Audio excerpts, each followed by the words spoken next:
Salut à tous, le journal du foot de ce lundi 28 novembre. Les Bleus préparent en toute sérénité leur dernier match du groupe à la Coupe du Monde au Qatar contre la Tunisie. Ce sera ce mercredi après-midi à partir de 16h. Didier Deschamps a prévu de faire plusieurs changements dans son 11 de départ dans la mesure où les champions du monde sont déjà qualifiés pour les huitièmes de finale et quasiment assurés de terminer premier. Mandanda, Konaté, Guendouzi, Kamavinga, Coman ou encore Marcus Thuram pourraient avoir du temps de jeu et profiter de cette qualification tricolore pour les huitièmes de finale lors de ce dernier match contre les Tunisiens. Autre info concernant l'équipe de France, Karim Benzema serait potentiellement sacré champion du monde. Si l'équipe de France venait à être sacrée au Qatar dans 3 semaines, la FIFA remettrait en effet 26 médailles à la Fédération française de football correspondant au nombre de joueurs figurant sur la liste de départ.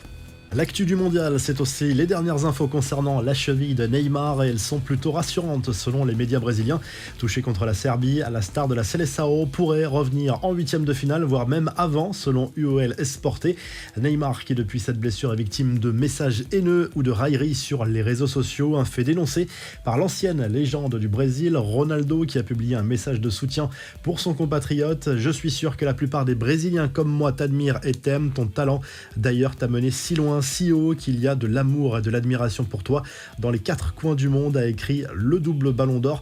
Un message qui a touché bien évidemment le joueur du PSG. On se penche sur le programme ce lundi au Qatar. C'est terminé entre le Cameroun et la Serbie. À suivre, Corée du Sud, Ghana à 14h. La Seleção affronte la Suisse à partir de 17h. Deuxième match aussi pour le Portugal dans cette compétition. Les partenaires de Cristiano Ronaldo affrontent l'Uruguay dans la soirée. On reviendra sur les matchs d'hier en revue de presse, mais on ne résiste pas à vous montrer cette image insolite issue du match Croatie-Canada, remporté 4-1 par les Croates, un match au cours duquel Atiba Hutchinson s'est soigné avec les moyens du bord pour stopper rapidement un saignement du nez, en l'occurrence un tampon blanc enfoncé dans la narine sans couper le fil, ce qui a beaucoup amusé les réseaux sociaux. On a vu aussi ces supporters qataris qui ont trollé les joueurs de l'équipe d'Allemagne. Ces derniers avaient dénoncé la censure au sein de l'Émirat en se masquant la bouche lors du premier match contre le Japon. En réponse, les fans du Qatar ont fait une petite piqûre de rappel aux Allemands sur l'affaire Özil, écarté de la sélection après avoir dénoncé des faits de racisme au sein de la fédération. On passe aux infos et rumeurs du mercato. Lionel Messi à l'Inter Miami, ce serait quasiment fait. C'est la rumeur qui a été lancée dimanche par le Times. Le très sérieux média anglais assure que la signature aura lieu après la Coupe du Monde. Information démentie formellement par RMC Sport. CNN a contacté l'agent de l'Argentin. Le son de cloche est le même. C'est une fake news.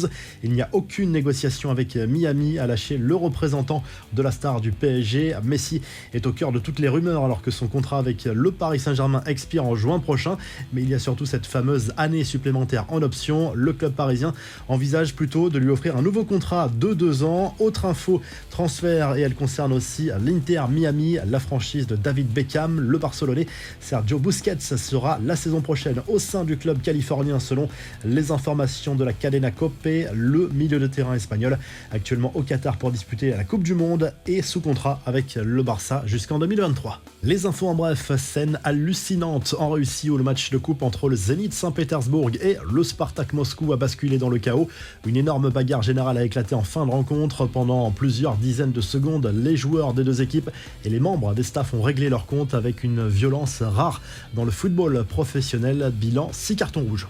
La revue de presse, les As de l'Atlas, c'est le titre ce lundi du journal L'équipe pour saluer la victoire du Maroc en Coupe du Monde contre la Belgique 2-0 ce dimanche. Très belle performance du Maroc qui s'est rapproché des huitièmes de finale. Ils affronteront ces Marocains, le Canada, déjà éliminé lors du dernier match de poule. En Espagne, on revient bien sûr sur le match nul, un but partout entre la sélection espagnole et l'Allemagne. Les deux équipes peuvent bien sûr se qualifier pour les huitièmes de finale. C'est d'ailleurs très bien parti pour les Espagnols grâce à une différence de but très favorable. Pour l'Allemagne, il faudra absolument battre le Costa Rica lors du dernier match et espérer que les Japonais ne créent pas la surprise contre l'Espagne. En Italie, à défaut de parler de la Squadra Azzurra non qualifiée pour cette Coupe du Monde au Qatar, on évoque les stars des autres sélections et notamment Kylian Mbappé, un joueur inestimable désormais selon le quotidien italien en raison de son influence grandissante à la fois au Paris Saint-Germain et